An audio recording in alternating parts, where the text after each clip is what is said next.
ఆయన కుటుంబ సభ్యుల గురించి, లేకపోతే నా కుటుంబ సభ్యుల గురించి, మీ కుటుంబ సభ్యుల గురించి కూడా రేపు తిడుతూ ఒక వీడియో పోస్ట్ చేస్తాడు.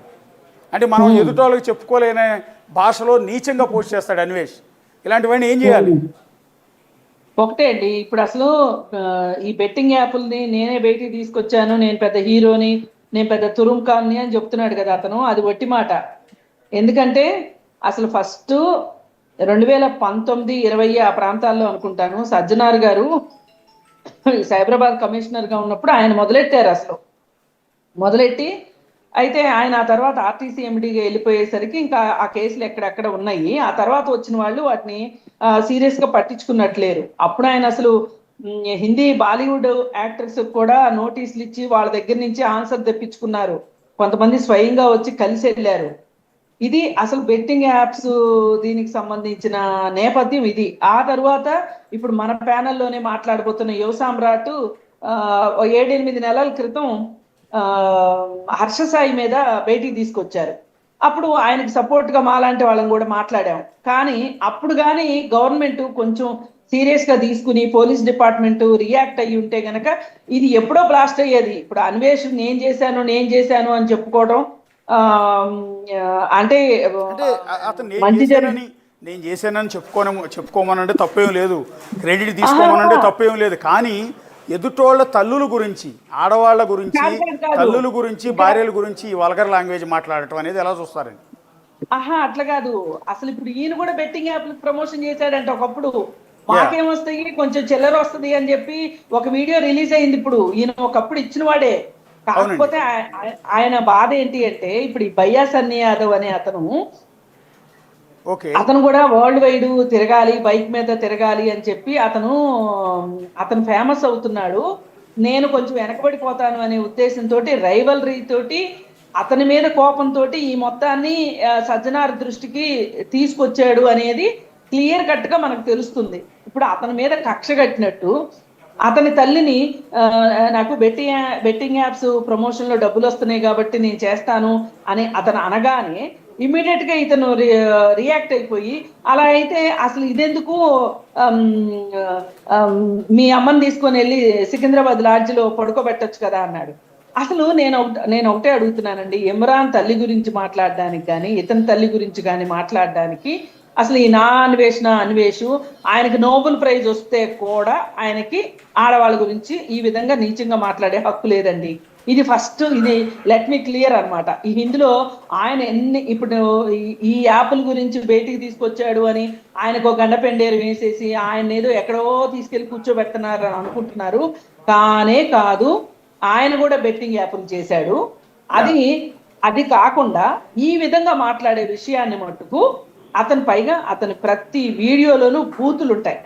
ఆ బూతులు వినేవాళ్ళు కూడా ఎందుకు వింటున్నారు అని ఆలోచించాలి మనం. ఇప్పుడు ఎందుకండి కృష్ణకుమార్ గారు, మీరు ఒక తల్లి, మీరు ఒక మహిళ, మీ ముందు ఆ వీడియో ప్లే చేయాలంటే సిగ్గేస్తోంది. అందుకని ఆ వీడియో కూడా ప్లే చేయట్లేదు. కొద్దిసేపటికి ఒక వీడియో పోస్ట్ చేశాడు. ఆ వీడియో అయితే అత్యంత దారుణం అండి. అది ఎంత దారుణం అంటే ఇప్పుడే కొద్దిసేపటి క్రితం ఏదో బ్లాస్టింగ్ న్యూస్ ఇవ్వబోతున్నాను నేను టాలీవుడ్ ఇండస్ట్రీకి సంబంధించి అంటూ ఒకటి క్రియేట్ చేసుకున్నాడు. ఆ వీడియో పోస్ట్ చేశాడు. ఆడియో ప్లే చేయట్లేదు మేము. అది వినగానే నిజంగా చెవుల్లోంచి రక్తం వచ్చింది మాకే. అంత దారుణమైన భాష, అంత చండాలం కాదండి. అతను ఒక పర్వర్టెడ్ ఫెలో. Perverted fellow. మానసిక సమస్య ఉందేమో అనిపిస్తుంది. ఎందుకంటే ఈ డబ్బును చూసిన తర్వాత, ఈ ఫాలోయింగ్ చూసిన తర్వాత ఒక రకమైన పిచ్చ ఏమన్నా పెరిగిపోయిందేమో, మెంటల్ కండిషన్ దెబ్బతిందేమోనని నేను ఒక డెమీ గార్డ్ని అనుకుంటున్నాడండి అతను. ఆ ఉద్దేశంలో నేనేం మాట్లాడినా కరెక్ట్ అవుతుంది, నన్ను వ్యతిరేకించే వాళ్ళు లేరు, ఇప్పుడు నన్ను అందరూ బెట్టింగ్ యాప్స్ బయట పెట్టాను అని నన్ను దేవుళ్లాగా కొలుస్తున్నారు అని చెప్పి అనుకుంటున్నాడు. ఇవన్నీ ఒట్టి మాటలండి. అసలు అతను బయటికి తీసుకురాలేదు. అతను ఆ మంచిని అంటగట్టుకోవద్దు. పైగా ఆ మంచిని అంటగట్టుకునే ప్రాసెస్ లో మహిళల్ని తిడితే గనక ఇప్పుడు ఆయన ఏమన్నాడండి ఇంకొక మాట, చాలా మంది హిందువులకి అంటే మతోన్మాదులకి బాగా చెవుల్లో పన్నీర్ పోసినట్టుందేమో గాని అతను పాకిస్తాను అని ఇమ్రాన్ అంటాడండి. అతను అసలు ఇతను ఎవరండి అంటానికి? వాళ్ళు తరతరాలుగా. ఒక నిమిషం కృష్ణకుమార్ గారు, రవి గారి దగ్గరికి వెళ్తాం, యువ సామ్రాట్ రవి గారి దగ్గరికి. రవి గారు, అంటే ఇప్పుడు నా నా డౌట్ ఏంటంటే అసలు అన్వేష్ అనేవాడి మైండ్ సెట్ కరెక్ట్గానే ఉందా, మెంటల్ కండిషన్ కరెక్ట్గానే ఉందా?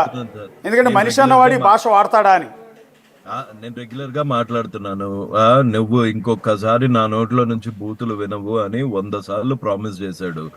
నేను అన్నాను, ఇప్పుడు నువ్వే కాదు, గతంలో నీకన్నా డబల్ స్పీడ్ లో ఇమ్రాన్ మీద నేను అలిగేషన్స్ వేసాను, నా మీద ఇమ్రాన్ అలిగేషన్స్ వేసాడు. మేము ఇద్దరం ఛానల్లో కూర్చున్నాము, బెట్టింగ్ దాని గురించి డిస్కస్ చేసాము, మాట్లాడాము. కానీ ఈ లాంగ్వేజ్ నేను ఎప్పుడు ఇమ్రాన్ గురించి యూజ్ చేయలేదు. ఇమ్రాన్ ఎప్పుడు నా మీద ఇట్లాంటి లాంగ్వేజ్ యూజ్ చేయలేదు. హర్ష సాయితో ఫైట్ చేసాము, ఇంకా చాలా మందితో చేసాము, గీతూ రాయల్ తో చేసాము, మన నల్లమోతుల దీప్తి నల్లమోతుల గారి మీద వాడాము, ఈషా గారి మీద వీడియోస్ చేసాము. అసలు ఎప్పుడు ఎక్కడ ఒక ఇది ఎట్లా అయిపోయింది అంటే ఆబ్జెక్టిఫైయింగ్ అయిపోయింది. ఎంతో ఖర్చ పెట్టుకొని ఎవరిని అంటే ఎక్కువ వ్యూస్ వస్తాయి. ఇప్పుడు ఆబ్వియస్ గా నన్ను మిమ్మల్ని అన్నారు అనుకోండి, ఇప్పుడు అసలు వీళ్ళకి ఒక ప్యానెల్ ఉంటుందండి. ఇప్పుడు ఈ ప్యానెల్లో ఏం చేస్తారు అంటే, ఇది ఎవరు చేయిస్తున్నారో కూడా నాకు పేరు తెలుసు, వాళ్ళ అడ్రస్ తెలుసు, వాళ్ళ పైసాజికం తెలుసు. వాళ్ళు ఏంటి అంటే, ఇప్పుడు కృష్ణ కుమార్ గారు మొన్న ఒక ఛానల్లో లైవ్ లో ఉన్నారు. లైవ్ లో కూర్చొని ఆవిడ ఒపీనియన్ చెప్పారు, అన్వేష్ గురించి ఆవిడ ఒపీనియన్ చెప్పారు. అందులో అసలు పొల్లు అంటే ఒక 0.01% కూడా తప్పులేదు. అలాంటి ఆవిడ్ని కింద మీరు కామెంట్ సెక్షన్ గనక ఓపెన్ చేస్తే అసలు వినలేరు అన్నమాట. అంటే ఒక తల్లి నేను అడిగాను కృష్ణ కుమార్ గారు అంటే, అసలు ఎంత గలీజ్ మాట మాట్లాడాడంటే నేను ఆ ఆడియో మీకు వినిపించలేను, అంత గలీజ్ మాట మాట్లాడాడు కృష్ణ కుమార్ గారి గురించి. ఒక మదర్ లైక్ సింబల్, ఒక మదర్ అంటే ఉన్మాదులు ఉంటారు కదండి, అతనికి అభిమానులు అని చెప్పుకునే మీరు అన్నట్టుగా అతను అసోసియేటెడ్ టీం అంతా ఉంటుంది. ఇమీడియట్ గా ఎవరైతే అతను నెగిటివ్ గా నడుపుతున్నారో, ఎవరైతే నెగిటివ్ గా కామెంట్ చేస్తారో, ఇప్పుడు ఈ పార్షల్ ఫైట్ లో ఏముంటదంటే, HN moto blogs betting apps promote చేసుకోవచ్చు వాళ్ళనేమంటూ, వంశీ రెడ్డి బ్లాగ్స్ వాళ్ళనేమంటూ, తెలుగు ట్రావెల్ బ్లాగర్ వాళ్ళనేమంటూ, రైడ్ విత్ విజయ్ వాళ్ళనేమంటూ, VR Raja and VR facts వాళ్ళనేమన్నాడు. వాళ్ళందరూ బెట్టింగ్ యాప్స్ ప్రమోట్ చేసే మధు బాక్స్ వాళ్ళనేమన్నారు. కానీ జాంబీ ట్రావెలర్, జాంబీ రివోల్ట్ అని ఇంకొక అతను ఉంటాడు, వాళ్ళనేమంటూ, ఒక క్రిక్ బజ్ అని ఇంకొక అమ్మాయి ఉంటుంది, ఆవిడనేమన్నారు. ఇట్లా ఎవరెవరైతే అతనికి టచ్ లో ఉన్నారో, అతను కాంపిటీషన్ లాగా ఫీల్ కాడు వాళ్ళనేమంటూ, ఎవరినంటే వ్యూస్ వస్తాయో వాళ్ళని మటుకు 41 రోజులు తిడతాడంట. నేను అన్నాను, బ్రదర్ నువ్వు ఒకసారి చూసుకో, లాస్ట్ ఇయర్ నువ్వు భయ్యా సన్నీ యాదవ్ ని బెట్టింగ్ వంక పెట్టుకొని తిట్టావు, అంతేగాని అసలు భయ్యా సన్నీ యాదవ్ నువ్వు ఈ అప్లికేషన్ చేస్తున్నావు, దీనివల్ల ఇంత